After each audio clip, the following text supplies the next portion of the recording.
Hello, everyone from Chelsea Fan TV. Hope you're all doing very well. Big up to everyone. I hope you're enjoying your Monday. Happy Monday to all of you. And what a day to be a Chelsea fan. Another day, another dollar, another many $1 million. Because we have sold 2 players today. Oh my God. We are so good at selling. It's unbelievable. I mean, it is proper. You have to admit. If you're a rival fan watching this, like, you must envy us a little bit. You must envy Chelsea. Yeah, it's difficult sometimes to see the good side when you're in bad situations. I think the Club World Cup lifted our mood a lot. I mean, how could it not? And then we go into the window and we're going, okay, hopefully we can improve, see what happens. This is turning into one of the best windows I've ever seen from Chelsea. Our selling game, it's been sensational. It's been unbelievable. Oh, man. It's great. Smash the like button, guys. Smash the like button. Subscribe to the channel. Fuck. What a show we've got lined up. What a show. Let's get straight up to 50 likes on YouTube. We've got about 50 people. On X, let's get up to 100. 100 likes on X. Only takes a second. You can retweet as well. It all helps. Good to see you, Goku. Good evening, Icy, as well. Very well, Luke. Very well, mate. Very well. A bit tired, but I wasn't going to miss this one, was I? We can sell salt to a slug. Well said. Big up, Alex. Clown Lake finally getting rid of Dewsbury, says Stephen. I mean, I'll be honest. I always quite liked Keenan Dewsbury. I always quite liked him. I think he's a good player. I haven't got a problem with Dewsbury Hall, to be quite frank. He's got my respect. I think he's a respectable player. I honestly wouldn't have had an issue if Dewsbury Hall would have stayed, to be quite frank. I wouldn't have had an issue. Wouldn't have had any issues whatsoever. I think that he is what any top team wants to have, a player like that, someone that basically just gives you a little bit of extra depth. You're probably not going to need it most of the time, but there will be a time and a place when you need to rotate, and that is what Keenan Dewsbury Hall has done for us. And I've seen him play some really good games. I've seen him play some pretty average games.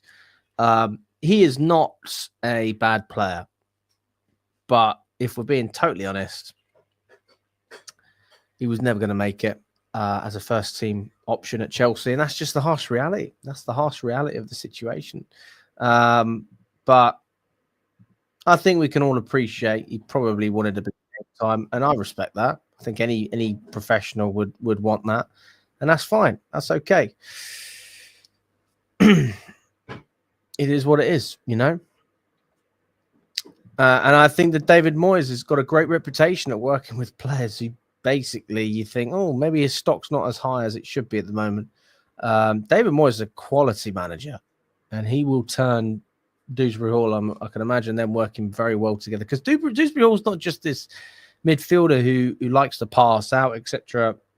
He's a goal-scoring midfielder who makes runs into the box and likes to get up the pitch and contribute. And I think that's what David Moyes wants.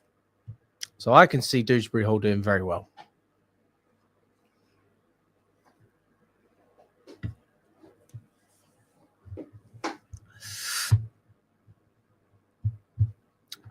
KDH to Everton and Uguchukwu to Burnley are both fine with me. That's fair. Big up to you, Amir. Hope you're doing well. I like KDH, but he never stood a chance in the first 11. He did his job well, says Simpson. Lord Tavistock says, He was a decent player. Everton got a good deal, calm and very hard working. It's true. He was a very professional player. He reminded me of Drinkwater. I'll be honest, I don't think Drinkwater was quite that professional. So not sure I'd make that comparison. Everton can have their new Ross Barkley in KDH lol. Different types of player, but I understand what you're trying to say. I would like to ask, when will you go to Stamford Bridge? As I'll be back again on the 10th of August against AC Milan for one of our pre-season games. Well, I will be at that game, so I look forward to seeing you, Amir. I will be at that game, and I will, I'll be there. So looking forward to seeing everyone. Looking forward to watching the team and just being back around the bridge. I mean, I say that I was at the bridge yesterday, but you know, for a game, it's nice to have a match day atmosphere. Just nice to go around and just get back into the routine, really, isn't it? I mean, it's a bit weird when you haven't got football, isn't it? Or it's weird when you're watching games at home, even if it's pre-season. It's just not the same, especially when you're used to going to all these games. So I'm glad to get back into it. It's been a big part of my lifestyle for a number of years. So back to business, really. When are we getting rid of DDF? Oh, Datro Fofana, Washington and Kellyman. Well, I think Fofana could definitely be sold. Washington, don't know exactly now. I think would probably be a good chance of getting rid of him as well. Kellyman, not sure about that one. I'm not going to the event as it stands, Luke. I don't even know what the hell it is.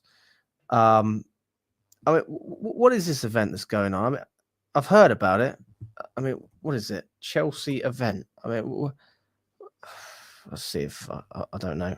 I don't know what this event is supposed to signify. Is it something to do with showing off the trophies or something like that? Together in Glory celebration now on general sale. I mean, fucking hell. What is this? Tickets are £5 for adults, £3 for concessions. Buy now and celebrate with the team. I've already fucking celebrated. What do I need to pay a £5 for to celebrate?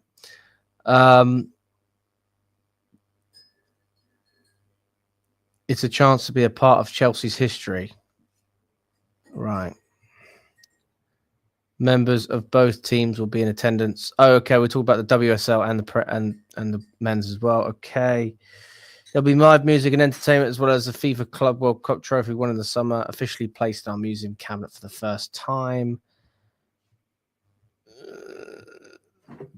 Yeah, I'm not going. It doesn't interest me, to be honest with you. No, I'm not. I'm not going to that. But good luck to anyone who is. Fair play to you, honestly. I just can't be bothered, to be honest with you. Cannot be bothered. I'm going to sit at home, play some PlayStation. Who knows? It's got nothing to do with the fact that I didn't even know the WSL was going to be there. So it's got nothing to do with that. It's more, why do I need to celebrate the trophy lift when I've literally done it. I've celebrated. I don't need to go to the Brit. If there was a trophy parade, like with an open tour bus, I'd go to that. But I'm not paying to just stand in the stadium, hear a few songs, and watch them lift the trophy just for. Yeah, I mean that's it. I don't see the point. Also, like I don't have anyone else to go with, so I'm not going to go on my own. Maybe I could make a date night of it. What do you think about that?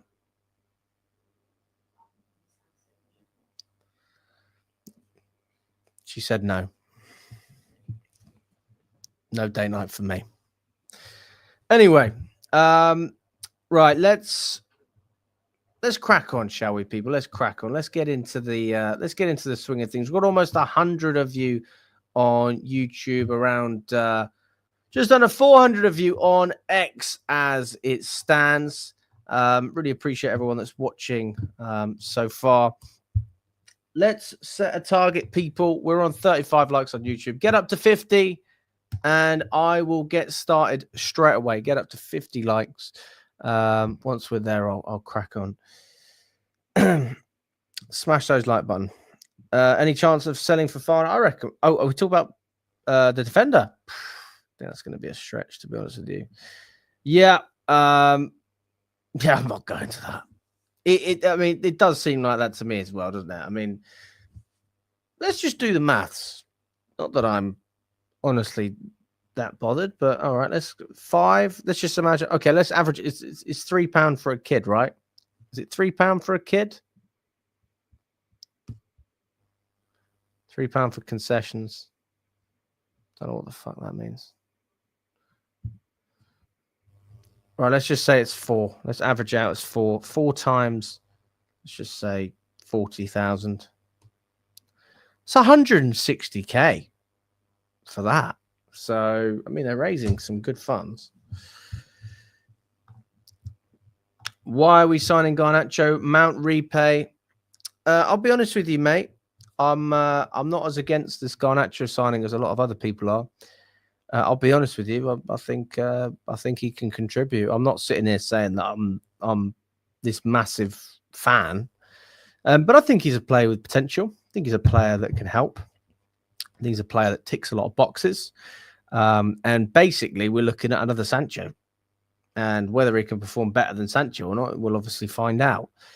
It will be harder for him to perform, in the sense that he'll have more competition than Sancho would have had last season. He'll be playing Champions League instead of Conference League. And to be quite frank, I mean, nobody wanted him. Well, a lot of fans don't want him. So you're kind of walking into an atmosphere. You've left a toxic environment, but let's not sit here and act like Chelsea or opening their arms up and saying, come over here, Garnacho, we want to welcome you into the club. It doesn't really seem like that, does it? A lot of Chelsea fans are speaking about Garnacho, and they're just not interested. I mean, I don't think we've got. There are active haters, of course there are. This whole hashtag no to Garnacho campaign. I mean, I think it's a load of rubbish, but I understand it. But, it's not for me, if I'm honest. I can't wait to see Mike Penners be our number 1 next season. He's better than that snake. Petrovic, Sean, I'm not sure where you think Petrovic is a snake. The guy wanted game time and Chelsea wouldn't promise him that. The fact that he wasn't guaranteed to be a starter over Robert Sanchez and Jorgensen tells you everything you need to know about our intentions with Petrovic. He would have happily stayed had he have been our number 1 goalkeeper, but instead he was 2nd or 3rd pick to 2 goalkeepers who, quite frankly, aren't good enough for Chelsea's number 1 spot. And Robert Sanchez had a decent Club World Cup campaign, no doubt. Can't say the same about his Premier League campaign. Can't say the same about his previous Premier League campaign. So there's not really an awful lot to back Sanchez on apart from the Club World Cup. I mean, if that's the way we're going to judge people, then why isn't Roberto Di Matteo still our manager when he won us the Champions League? You've got to have better spells than just one tournament. Although I say that, Di Matteo did win the FA Cup as well. So he won the double. Fair play. So, yeah, I don't understand this Petrovic hate. Not on that wave. Petrovic is going to be one of the best goalkeepers in the world. I am calling it. I've said that for ages, but I'll keep saying it. He's going to be one of the top goalkeepers, at least in the Prem. 100% in the Prem. Bournemouth have got that guy for a steal. He's worth at least 35, 40 million, and they've got him from 25. That's great business for them. And we've made profit, so that's what we'll say to justify our situation. That's what we'll say. Okay. We're on 49 likes. One more like on YouTube, people, and we get cracking. Come on, people. Smash that like button. Why is Chilwell still there? High wage, my friend. I'm glad Gooseberry Hall has been sold. Never been a big fan. That's understandable. But, I mean, you have to respect his commitment, at least, his professionalism. Maresca wants 9 attackers. Well, that would be 3 in each position. Well, actually, that wouldn't be 3 because you've got a cam as well. Gittins, Garnacho, Delat, Pedro, Neto, Esteval, Palmer, and Simmons. Fair.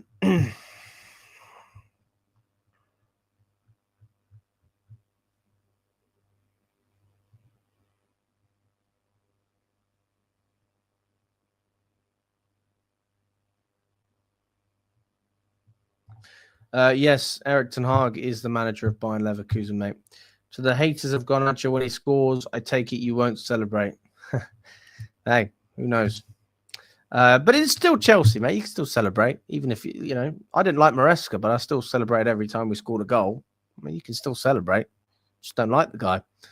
Although I say that, I've changed my opinion on Maresca. I think everyone knows that. Bit of a U-turn there, but I mean, justifiably so. Fucking hell. It's not a bad end, is it? To be where we are now. I'm visiting from the States to London in October, and I'd love to catch a few games, including the Liverpool game. Bought a membership, but want to guarantee general match tickets. Any advice?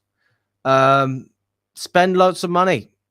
Get a corporate hospitality seat, and you'll be fine. That's my advice. Or go on StubHub or Vivid Seats. That tends to work. As soon as he puts on a Chelsea stop, shut up and back the lad. Fair play. I mean, I'm kind of with him already, to be fair. Right, let's crack on, shall we? Let's crack on, because in fairness, we have hit our target. Okay, where do we start? It seems like Dewsbury Hall seems to be the news of the day. So let's talk about that transfer first. Let's talk about that deal. Fabrizio Morano has been very active today. Even when I go on his page, it's like all the time there's something going on. It's a busy day for transfers. Kieran Dewsbury Hall to Everton. Here we go. Permanent deal, and the fee is worth £25 million fixed, plus add-ons to make it a 28-29 million total package. Yeah, I mean, you got to say fair play. Now, let me know in the comments if you had to give this a rating in terms of this deal, where you rank this deal 1 to 10. 1 being it's poor, 10 it's a great deal. We're talking about the finances. We're talking about the footballing side. Where do you rank this transfer? Me personally, I'm gonna give it a sort of, a 6, 7 out of 10. That's kind of where I'm. Maybe a 6.5. It's all right. It's an okay transfer. I have to admit, there's a part of me that doesn't like it, because who takes his spot? Does that make sense? Who takes Dewsbury Hall's spot as that rotation option? And if that player is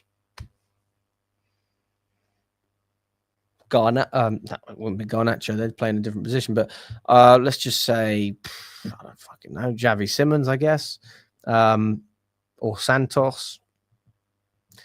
Like, they're not going to be happy, are you? Are they? They're not going to be happy whatsoever being a player who, restricted.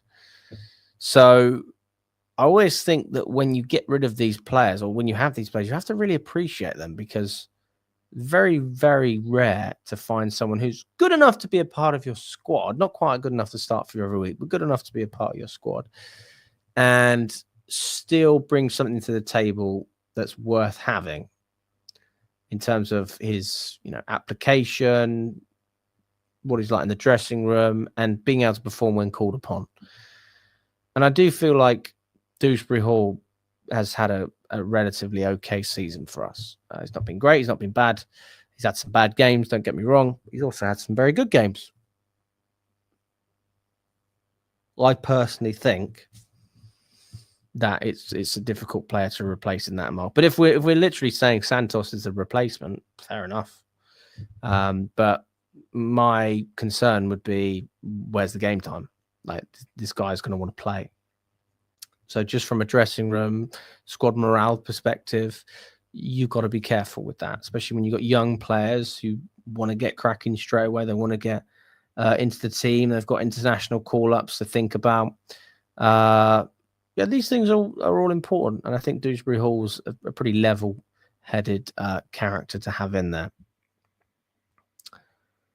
We don't have a lot of cover for Enzo now. Our midfield is absolutely stacked. KDH is surplus to requirement. Again, like, I'm not sitting here saying that we're desperate to have a player like Dewsbury Hall. That's not what I'm saying at all. I'm just saying that for what he is in terms of our squad, the role he has to play, who else plays that role? Because Uguchukwu is gone. We're going to sell many more players. Chukwuemeka's gone. Those are two players ultimately who could have come in and filled that position. They're probably going to go. Yeah, we're struggling to find someone else, unless you are talking again about Santos or Xavi Simons.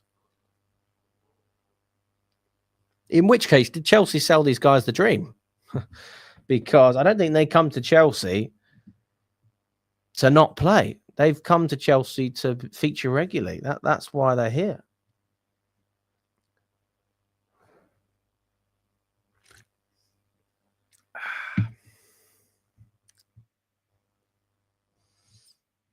Thoughts on Neto this season? I thought he was the best player in our Club World Cup campaign.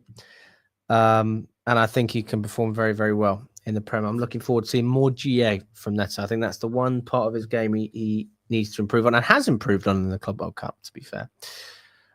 Dewsbury is a very good player and a lot of professionalism, and he comes on and gets the job done. Looks like Nkunku will be next out the door. Yeah, I've got to agree with you on that one, mate. But someone's got to put in a half-decent bid. What do I think about Tyreek George? I think that situation is really, really...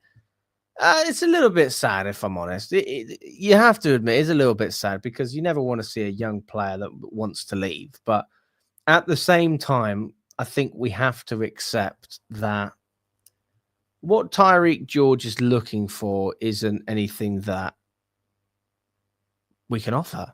You know, the one thing that he wants is the one thing we can't offer. We can probably give him a nice, juicy pay package. We can give him a contract. We can make him feel at home. Yeah, basically, we can tick every single box for Tyreek George, except the one that really matters at this stage in his career, which is game time. And he's basically looking at what we're doing. He's looking at the business. He's looking at all of the players that we've signed and where our squad is at the moment. And where the players, it's also where the players are that we've signed. Because let's just imagine that this was the beginning of the season under Poch. There's a concrete chance that maybe Tyreek George is probably thinking to himself, oh, I can compete with the likes of Mudryk and Madueke and these other guys. He's probably thinking, oh, yeah, I've got a chance. And now he's got to compete against Estevao and Neto, who's in red-hot form. You've got Xavi Simons potentially coming in. You've got Gittins, a brand new signing. You're definitely not going to have a space there centrally. So you're looking at the wing again. You've got João Pedro can play out wide. And even if he believes in his own ability, he's got to think to himself, am I actually going to be able to feature? Am I going to be able to have an opportunity to play? I think the clear and obvious answer is he's not going to play much. And is he going to play more than he did last season, this past season we've had? No. I said this yesterday. I did a video about Tyreek George. I spoke about Garnacho as well. People love Tyreek George. I love Tyreek George. I like him. I'm a fan. Okay. He's not as good as Hudson-Odoi was at this age. He's not as good as Loftus-Cheek was at this age. He's not as good as Nathan Ake was. He's not as good as Mark Gurhey was. And that's just the reality. That's the reality of the situation. I actually think, for what Josh Achimpong offers, he's probably more of an asset to us than Tyreek George. I think Josh Achimpong will become a better player, and just get the pure profit as far as I'm concerned, in terms of keeping the player happy because he wants to leave, obviously, for game time, and then take the money. Take the money. It's not a disrespectful thing I'm saying here. I wouldn't be an advocate to sell Tyreek George in this window. I would have always said what most people say. Send the guy out on loan. Nobody's got a problem with that. But he has now actively indicated, he's said, I want to leave. And now we've got clubs in Germany that are interested in him. And I say, fair play. You will always have a place in our hearts. So I'll never forget that Fulham game, the limbs that you brought us, Tyreek George, because it was fantastic. But it's time to go our separate ways. And you've got to think of it from this perspective, guys. We're not losing a young player that we desperately need. We're losing a player that ultimately we have moved on from in terms of the quality he possesses is not the quality that is going to fit into our project. We are just a level above, and it's the harsh reality. Now, nobody's saying, well, maybe people are saying it, but I'm not saying that he could never make it at Chelsea. But if you're telling me that next season he's going to have a really good year, I'd have to say no. Even if when he did play, he played the best football of his life. Because when will he actually play? When you've potentially got Garnacho coming in as well. Like, even with him still at this club, we were still linked with Garnacho and Xavi Simons and looking to bring those guys in. He's probably like, what's the point? What's the point of me pretending that I'm going to make it here? Let's look at the big picture.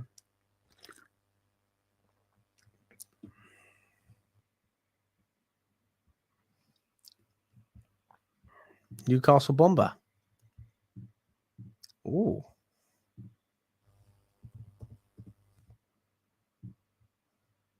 I love a bomber. Ooh. This is interesting. Damn. This transfer window is incredible. I have to say, this is a great window. Newcastle United make an improved bid to RB Leipzig for Benjamin Sesko. New offer worth at least £80 million. 80 million, is that pounds? Yeah. After positive talks between the clubs with the 22-year-old striker. Nothing agreed, but RB Leipzig currently favour Newcastle, plus no Manchester United proposal yet. And that's on the Athletic as well. Oh God, look at what Mark Goldberg said underneath. We better have a plan. That's hilarious. But yeah, there you go. Newcastle, honestly, Newcastle, they must be desperate. I do feel for Newcastle in this window, I have to say. I do feel for them because yeah, it's been a very, very unlucky window for them. They've tried to be ambitious and nobody wants to go there. Nobody wants to go there. That's the reality of it. Okay, let's move on from Leipzig and that situation.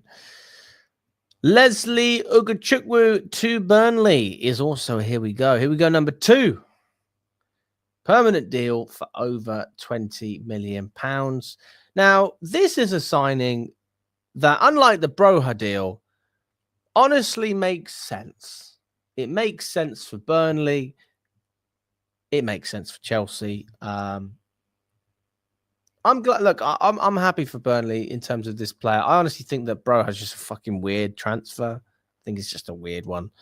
You don't know if he's going to be fit. You don't know if he's going to perform. You're signing him on a permanent deal instead of loaning him, and yeah, you basically overpaid for someone who's not worth the amount of money that you were looking to sign him for.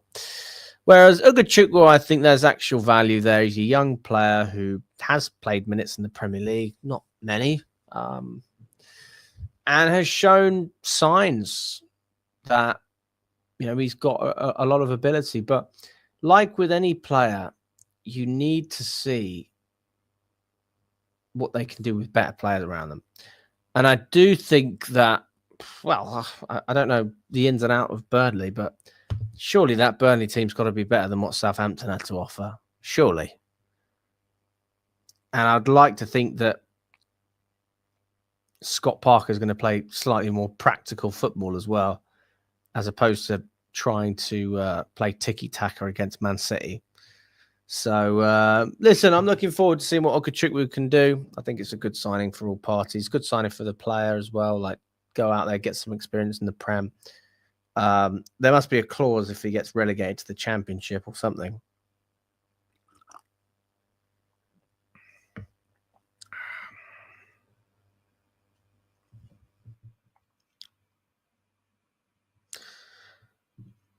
But I mean, out of the two signings that Burnley made, this is by far the best one from their perspective. But I mean, you look at us. I mean, Burnley have paid us, it's like 45 million quid for these two guys, and Broha is pure profit. Not to mention the money we would have made on the loan deals as well. So actually, we've done very well with Broha. I mean, you add up all of the loan deals that we've had for Broha and the fees that we've been paid in those loan deals, you probably like looking at 30 mil. It's brilliant. And then obviously we got a loan fee from Uguchukwu for Southampton last season, plus this permanent deal. I think it's good business. You're ultimately shifting a player that's not going to be a part of your project, and you're not really losing money. Although Uguchukwu, we signed him for around that mark. Can't remember the exact amount, if I'm honest. If anyone can update me, let me know.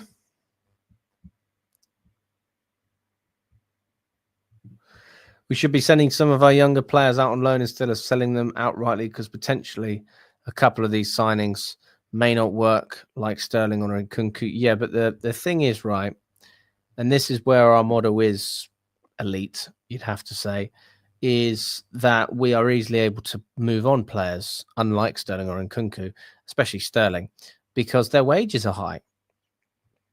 And when you have a player on a high wage, it's not just the fee that people worry about. It's like, I can't afford to spend 325 grand a week or just under 200k for Nkunku. A lot of clubs can't afford that. They're priced out. Whereas when you've got a player like, let's just look at Malo Gusto. Imagine that he didn't work as a sign. He's on 45k a week. That's his pre-incentivized contract. So he must have had a pay rise. He's probably on like 60 or 70k a week now, right? Anyone in their right mind in the Premier League that wanted Malo Gusto would happily pay that or give him a slight pay rise. So you're not going to struggle to shift him on. If you've got players on big money, it's difficult. And that's why we've been fine with Broha and Uguchukwu and all these guys, because the contracts are pretty easy to just shift on to a mid-table club in the Prem or a relegation side. Whereas if Fana's back in training, he gets injured sometime. In pre-season, there will be questions about the situation. He's injury prone. Well, I mean, everyone knows my thoughts on Fofana. Burnley already preparing for life back in the Championship, trying to sign in Broha and Leslie.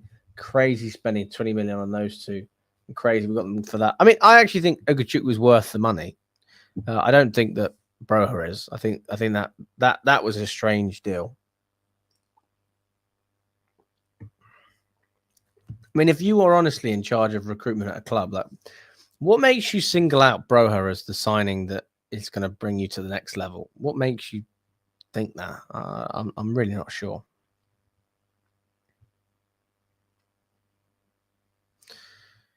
Well, I mean, domestically, we can loan as many as we want, if I'm not wrong. There's no cap. It's internationally, and Strasbourg, obviously, we're maxed out there. MLS for Sterling. Yeah, you never know. So, I mean, it's just crazy, guys. It's crazy. When I saw everything that was going on, I was just like, I mean, I've been at work all day, guys, so I am genuinely pretty knackered. But I was looking at it, I was just like, damn. Every time I looked, I was like, God, we've sold him. We've sold him. They're all going. And then I'm seeing all this stuff about Chukwuemeka as well. I'm like, oh my God. And we know that Fabrizio said things are starting to heat up for Chukwuemeka as well with Dortmund. They're back in the race for him. But Chelsea are insisting on a permanent transfer. We're not accepting anything else.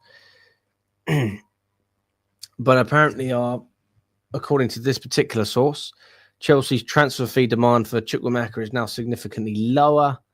Dortmund and Chelsea are negotiating over a permanent transfer.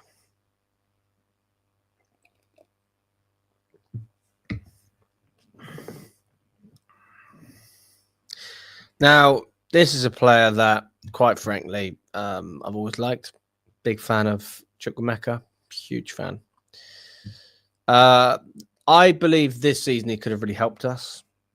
I think he could have been, to be honest, he should have been what João Felix was for us. He should have been in there as basically the second choice to Palmer. And I was very disappointed that he wasn't given more of an opportunity. I think he's a better player than Felix, to be quite frank, especially at this moment in time. I don't think that's a controversial statement. He honestly puts in a shift, gives 110%. He's got technical ability. He's tall. He's strong. He can score. He links up well. He operates in tight spaces, and he's got creative as well. He'll thrive in Germany. He will thrive, and I hope this deal gets done for his sake. I mean, we're not going to make a lot of profit on this deal, but that's fine. It's another player off the books. It's the wages that we don't have to worry about. This summer is kind of like a decade-defining window, if we're being totally honest. The amount of players that we have brought in that will be with Chelsea, fingers crossed, for a long time and hopefully be successful. Not to mention the amount of money we've been able to raise from selling players. I mean, it's just incredible. It's fucking brilliant. And yes, some of the sales haven't been as impressive as you'd hope, and some of the signings we overpaid for. People don't speak about that, but it's true. We overpaid for Gittins. We overpaid for João Pedro. It happens. I think we undersold Petrovic. Could have got more money for him. But then look at the good stuff. And ultimately, I think that outweighs any of the...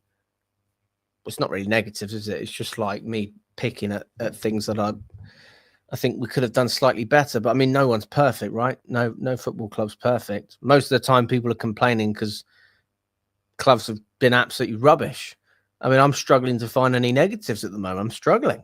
It's difficult to find anything bad. I've gone from standing outside the Amax in Brighton in the cold, honestly questioning my life choice of following Chelsea home and away, to now, I went to America, I went to Poland, I saw us win the Club World Cup, win the Conference League.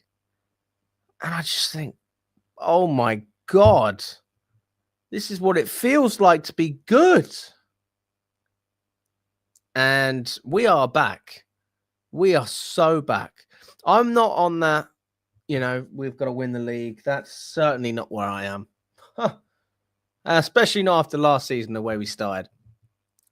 My perspective is we are going to play a lot better this season than we did last season because we've got better players, better togetherness, and a manager who, quite frankly, has proven a lot of people wrong, myself included, and deserves a lot of credit for that. But, we're basically going to be I can't see Chelsea not getting Champions League football again. That's basically where I'm at. And that makes me happy to see that we can solidify ourselves as a top team again in the league. But obviously everyone wants us to compete for, and I think we will compete. I just don't think we'll win it. But again, it depends what happens with other teams and how some of their signings go. I mean, I don't know if Uguchukwu is going to perform at Arsenal. I think he was quite poor in one of his pre-season games from what I heard. I'm intrigued to see how Tottenham look. They're obviously, they're with Thomas Frank, but James Maddison just got a serious injury. I don't think we'll have to worry too much about Tottenham. Man United, no European football. I think Mbuemo is a great signing. I think Cunha is a great signing. But I think any form of European football would be good for them. I mean, they'll just take whatever they can get. Conference League is a successful season for United, in my opinion. Just to get them back in back. And then you look at City, you look at Arsenal, you look at Liverpool. I mean, you think they're solid, but certainly beatable. And City, I don't know what to expect. I really don't know what to expect. I think Arsenal will be good, but they're not going to be good enough to win. I mean, maybe you're competing for second place with Arsenal, something like second or third place.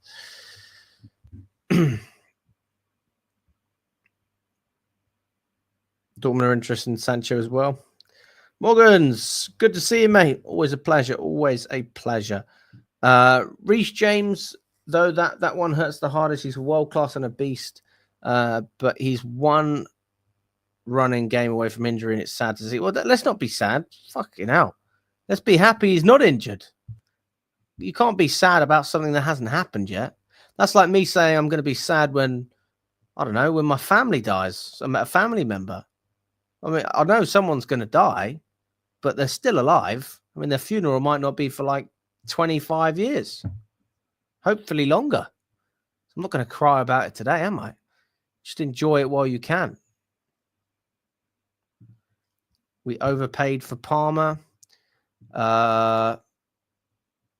Some would say. Some would say.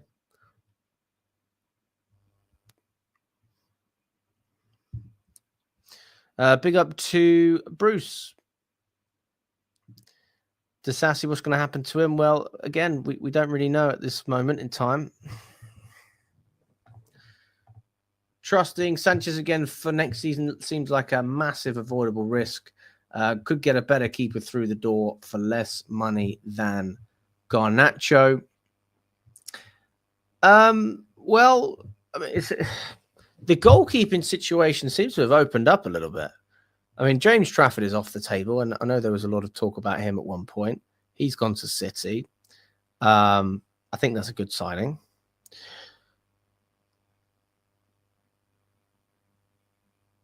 And I think the Manyan deal is certainly one that's in the back of our head. We're probably just thinking, oh, maybe we'll just agree a contract with him, and when his deal expires, we'll just get Manyan on a free. But the other side is Donnarumma at PSG. I mean, I read today that Donnarumma isn't particularly bothered about staying at PSG on the bench for another season if the right club doesn't agree something with him, at the moment. So he's going to be very picky. So PSG essentially could accept a bid from one club, and Donnarumma is just not going to do it if he doesn't like it. If he's not happy, he will not go. And I can respect that. I think that's fair enough. So there's also that aspect to think about as well, because let's just get this through our head, guys. We will not pay for Donnarumma or Manyan at the price that PSG or Milan want. We won't do it. And that's fine. Okay, that's what they want to do. So the other side is we're just going to look to try and get one of them on a free. And if that's the case, fair play. Honestly, fair play. And I think that there's a genuine possibility that can happen. Genuine. Right, as it stands, we have almost 1,000 of you. We're on 900 people at the moment on all platforms, X and YouTube. Really appreciate everyone watching. Big up to all of you. If you are on YouTube, smash that like button. If you're on X as well, smash that like button. And you can retweet to support the video on YouTube. Let's get up to at least 100 likes. We're on 84 as it stands. On X, we've got over 750 of you. So let's get up to 200 likes at least on X. At least 200.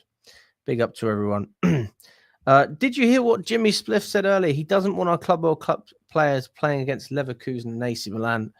That's what these games are for, to get minutes and sharpness for the Palace game. To be honest, I think a reason for the game is probably to test the new ticketing software, if I'm honest. I think that's one of the reasons. I think part of it will be to let players have a run out. I don't really understand, though, why we're doing a Friday and a Sunday game.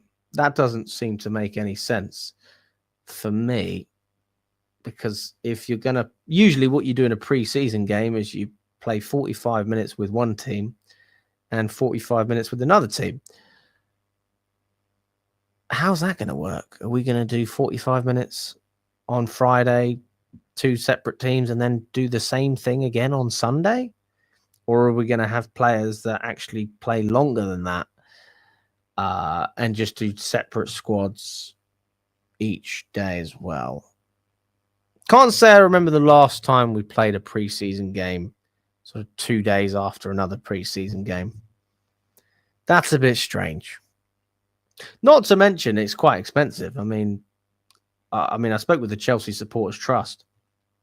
They certainly or one of the people that's a part of the Chelsea Supporters Trust, and this particular individual, he said that we spoke to Chelsea and we said it's a bit expensive, isn't it? But in fairness, they have actually sold quite a few tickets, and people are going to pay. Then they're going to pay, aren't they? I suppose they're just riding the hype train from the Club World Cup.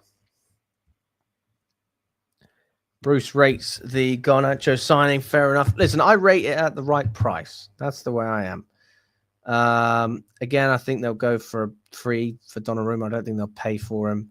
I hear what you're saying. It's very true. I celebrate everything Reece James does as a man in football. He's proper Chelsea forever. Absolutely. If Sanchez goes consistent and goes the way he's been doing in the last 10 games, well, yeah, I mean, that'd be great. If I went to the gym every day, I'd have a six-pack. I haven't been in about 2 months. So, I mean, that's the reality. If I cooked every day, I'd work in the kitchen. I had a microwave meal. These are all hypotheticals, aren't they? I think Sanchez will be a number one for this season, and then we'll bring in Penders. I don't think we'll bring in Penders. I think that Penders will probably get flipped. I think we'll end up bringing Mannion or Donnarumma. But if none of them work, then I think Penders will be one of those players. I agree with you on that. Robert Sanchez played really well against PSG with better defenders back in Sanchez. Yes, he is still a risk, but I'm still more optimistic about this season than last, as you should be. Absolutely. But yes, this is probably one of the things about Donnarumma's contract. If we were looking at him, 350k, that's a lot of money. Chelsea don't pay that kind of money. You know who earns anything close to that is Raheem Sterling. He's on 325. So if Donnarumma, you're willing to take a 50% pay cut, Chelsea's the place for you. I'm sure Clearlake will be all over that. If not, go to Saudi, mate. They'll pay you well. Or to be fair, maybe Man United will be going in. I reckon Man United for Donnarumma because they'll pay him the wage. They'll pay him. That makes sense. I'm trying to think if there's another Premier League side that might do that. Maybe. I know Newcastle just signed Ramsdale, didn't they? Who knows? Who knows? What a busy day for the Chelsea. Glad we are moving players. Absolutely, mate. Good to see you on. Good to see you, buddy. Big up, Alex. I'm looking forward to the next Sunday game. Big up our world champions. Absolutely. Big up to you, Gemma, as well. I'm doing very well. Is Liverpool still the biggest threat? Yes, I'd probably have to say that is the case. Yeah, that's what I think. So we will buy Garnacho, who is not needed, but will not buy a proper goalkeeper. Make it make sense. And when Sanchez starts to make mistakes again, Maresca will be under pressure. Well, no, not really, because Maresca's not the problem with Sanchez. I mean, I would say that there's an argument that he was the problem at one time when we didn't see Jorgensen really have a proper run out in the Premier League. I mean, that's the argument that I'll make. And that's the argument I did make. As a number one goalkeeper over the past 2 years in the Premier League, based on what we've seen, so we're not talking about the Club World Cup here, I have to stand by what I've said about Sanchez. He is one of the worst goalkeepers in the Prem over a long campaign, over a 38-game campaign. He's one of the worst goalkeepers for me. Just makes too many mistakes. Way too many mistakes. That being said, everyone can be redeemed. And if we're sitting here saying Garnacho could potentially be redeemed at Chelsea with a pretty piss-poor campaign last season at Man United, then what's not to say that Sanchez can't improve? But then I would also make the argument Sanchez is closer to 30 than he is to 20, whereas Garnacho's 21. And I think, that's an argument that needs to be taken seriously, because how long can you talk about potential before it's like, hang on a second, the guy's been around for like Years. Oh, when are we going to stop talking about potential and start saying, hang on, you need to perform? You're getting paid a lot of money. Why am I still putting up with this? So Garnacho still has that excuse because he is young, isn't he? But let's not do a Jesse Lingard or a Marcus Rashford with or a Dele Alli with Robert Sanchez. The guy needs to perform. If he doesn't perform, then that's the reality. I mean, that's the one area where I can't blame the manager. I mean, I can blame the manager if he forces Sanchez to pass out from the back and he makes mistakes. That's fair because the manager should know better than to put Sanchez in that position. But I can't blame Maresca if Sanchez is just being an idiot, and that's just the reality of what he's working with. He has great games, he has poor games. That is Robert Sanchez for you. So we'll see. We'll see what happens.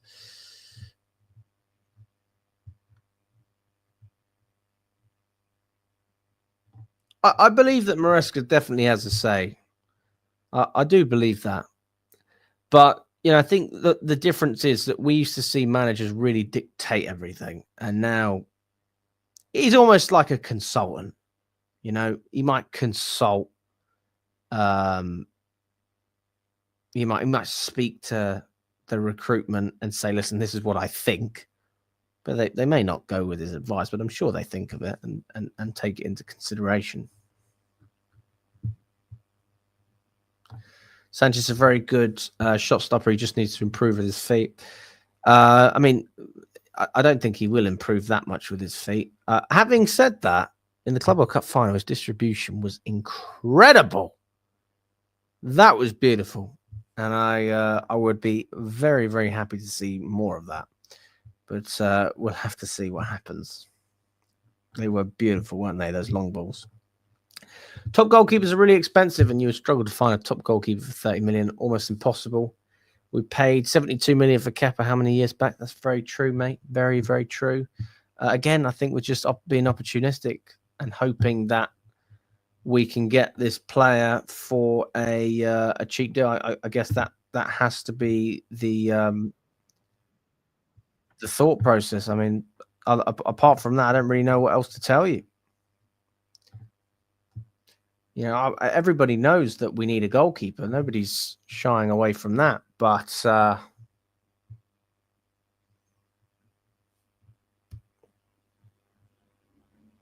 mean, we're clearly not going to spend the money, are we? We're clearly not going to do it. If you are watching on X as well and you want to watch and you want to support the video, really appreciate if anyone can like or retweet. It all helps. On YouTube as well, smash that like button. Smash that like button. Almost on 100. Let's get up to 120. Come on, people. 7 minutes left in the show before I wrap it up. Are we getting a new sponsor? No updates on the sponsors as it stands. All we know is that Chelsea are basically assessing their options, looking at what's going on, and they're going to see if anything works. But it seems like we will not have a front of shirt sponsor by the time we start our Premier League campaign. Seems like our front of shirt sponsor will be decided during the campaign. So it will be one of those situations where we play a number of games without a sponsor, and then maybe 5, 6, 7, 8, God knows how many games into the season we could agree something. So, I mean, this Chelsea project's a bit weird. I can appreciate that people don't necessarily want to just chuck 60 million a year for 5 years or anything like that. It's a big investment for any sponsor. But I mean, yeah, I mean, there's a number of companies that we've spoken with, according to one particular source, which is Lucas. It says Chelsea are in talks with 3 companies over front of shirt sponsorship and has shortlisted them, but Chelsea is asking for over 60 million a year, hence the delay. The trio includes a company from the Middle East. So yeah, it's pretty much what I've said. I mean, does it surprise you? I mean, again, if you were looking to invest in something and there's that much money that needs to be chucked at it, I think you'd think twice. Not in a disrespectful way to Chelsea, but it's a lot of money. So understandable that this is going to take time. And yeah, I'm looking forward to seeing where we can go in terms of the front of shirt sponsorship. One of the big things that I've always found, one of the big motivations for me to sort of encourage the club to generate greater revenues through deals like this and player sales, etc., is that I hope it can take a little bit of the weight off of match-going fans. And then we're in a position where, hopefully season ticket prices can be frozen for a bit, or they can not put up the prices of certain other things, whether that be drinks in the stadium or food or merchandise, and just make it a more affordable experience, because it's already quite an expensive day. And if you're telling me that you've made 20 million for Broha and stuff like that, or you're getting an extra 10 million in a shirt sponsor, then that would be a preference to me. But at the same time, our situation is a little bit unfortunate in the sense that we just cannot compete with Arsenal, Liverpool, Tottenham, Man United, any of these clubs, even Newcastle, in terms of our stadium. We just can't compete with them. They have bigger numbers of seats that they're able to sell, and they're able to. They've expanded as well, a lot of those teams, and we are totally capped in terms of what we're going to be able to expand the stadium to. If we remain at Stamford Bridge, you can only add, go up to about 60k, which is good. Obviously, it's not bad, it's good, but it's still pretty disappointing in the grand scheme of things. It's pretty disappointing when you look at the fact that Man United already have 75 and you've got other teams pushing towards 70. We're just going to be stuck behind again and invest all that money for a stadium that, quite frankly, it's still not enough in the modern era. Like, you could easily have 70,000 seats, even 80, with the way that these football clubs are growing. And I've always said that if you have more seats, hopefully you can make it more affordable for different fans as well. Some of the cheapest season tickets as well, I mean, they might be right up high, but it still gives people the opportunity to go and watch games if they want to. So that's part of it.